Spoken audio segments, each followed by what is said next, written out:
Hello everyone, welcome to Zodiac e-learning hub. Today's question is comes under psychiatric nursing.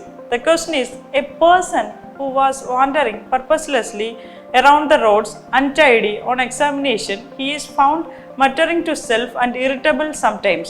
And of the following disorder, the patient may suffering from. So, ഒരു വ്യക്തി അല്ലെങ്കിൽ ഒരു patient റോഡിൽ കൂടെ അലഞ്ഞു തിരിഞ്ഞ് നടക്കുകയാണ്, സ്വന്തമായി സംസാരിക്കുന്നുണ്ട്, ഒരു അൺഅപ്രോപ്രിയേറ്റ് ആയിട്ട് സംസാരിക്കുന്നുണ്ട്, അൺടൈഡി ആണ്, ഇറിറ്റബിൾ ആണ്. സോ ഈ താഴെ തന്നിരിക്കുന്നതിൽ ഏതാണ് ആ ഒരു പേഷ്യൻ്റെ കണ്ടീഷൻ എന്നാണ് ചോദ്യം. സോ ഓപ്ഷൻസ് എന്ന് പറയുമ്പോൾ major depressive disorder, schizotypal personality disorder, obsessive compulsive disorder and chronic schizophrenia അല്ലേ. സോ ക്വസ്റ്റ്യനിൽ പറയുന്ന പോലെ വാണ്ടറിങ് ആണ്, പർപ്പസ്ലെസ്ലി നടക്കുന്നുണ്ട്, അൺടൈഡി ആണ് ഒരു പേഷ്യൻ്റ്. അത് മാത്രമല്ല സ്വന്തമായി അങ്ങോട്ടും ഇങ്ങോട്ടും ഒരു ബന്ധമില്ലാത്ത കാര്യങ്ങൾ സംസാരിക്കുന്നുണ്ട്. സോ ഇതുകൊണ്ട് തന്നെ നമുക്ക് മനസ്സിലാക്കുക എന്താണ് ആ പേഷ്യൻ്റ് ഉള്ളതെന്ന്. ക്രോണിക് സ്കീസോഫ്രീനിയ അല്ലേ ശരിയായിട്ടുള്ള ഉത്തരം എന്ന് പറയുന്നത്.